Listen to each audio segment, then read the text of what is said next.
keep going, guys. Hinge practice. Now you want to get better at kettlebell swings without picking a kettlebell up. There's nothing wrong with moving through that pattern with just your body weight. It will get you better.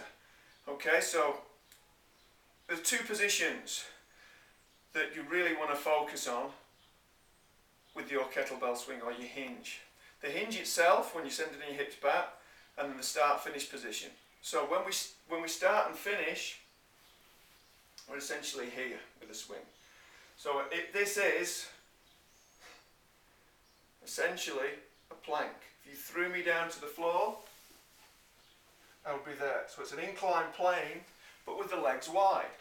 So you do want wide standing mountain. So again, we anchor our feet to the ground, outer heel, big toe.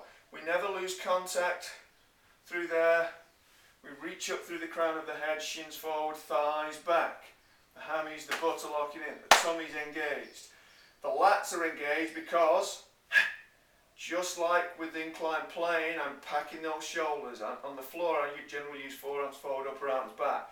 What I'm trying to do with this one, imagine I'm squeezing the armpits. Okay, if you visualize squeezing the armpits, you will engage. Everything's locked down. Head's in that same position. Now we practice that, a hard style. It might be for 3, 4, 5 seconds. Then, as we hinge, you can pop your hands from this position onto the thighs. I'm still engaged through here. But then I start to slide my hips backwards. So as if I'm hitting myself in the hinges or the creases of the hips and folding back. Now as I do that, I keep folding back, folding back, folding back. So the hands are on the knees. This is what we call a short stop position. The long spine is maintained, still got this head position. I can start to look at the horizon, but look, I'm lifting the eyes, I'm not collapsing the spine. I get to this position, I can go that little bit further. If you notice, my shins are not driving forward too much at all. I'm getting the weight on the heels, although the toes don't lift. I continue this pushing back, and you notice I'm bending the knees, or I'm softening these as the hips go back. So I don't keep these legs straight, but I'm not sending them forward. I'm sitting back, sitting back, sitting back. I'm now sitting back until the hands are grabbing beneath the kneecap. So I grab the shin, okay? I'm really loading these hamstrings here, but I keep the long spine.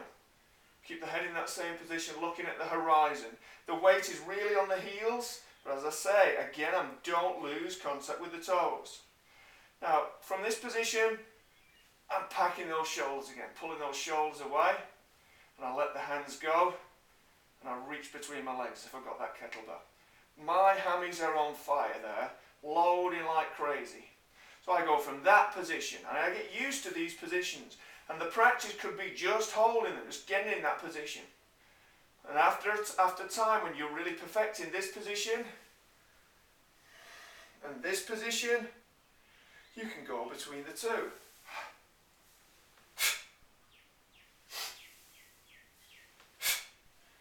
You can do it nice and slow at first, till you get it speeding up.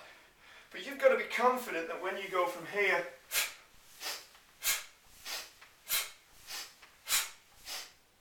that you're always in that same position, look. It's not got to revert into an ugly squat. Okay? So, perfect practice. That's what we're after. Kettlebell or not. Nail those two positions and the transition between the two, and when it comes time to pick that bell up, you'll be flying without even thinking too much about it. Hope that helps, guys. See you in your living room.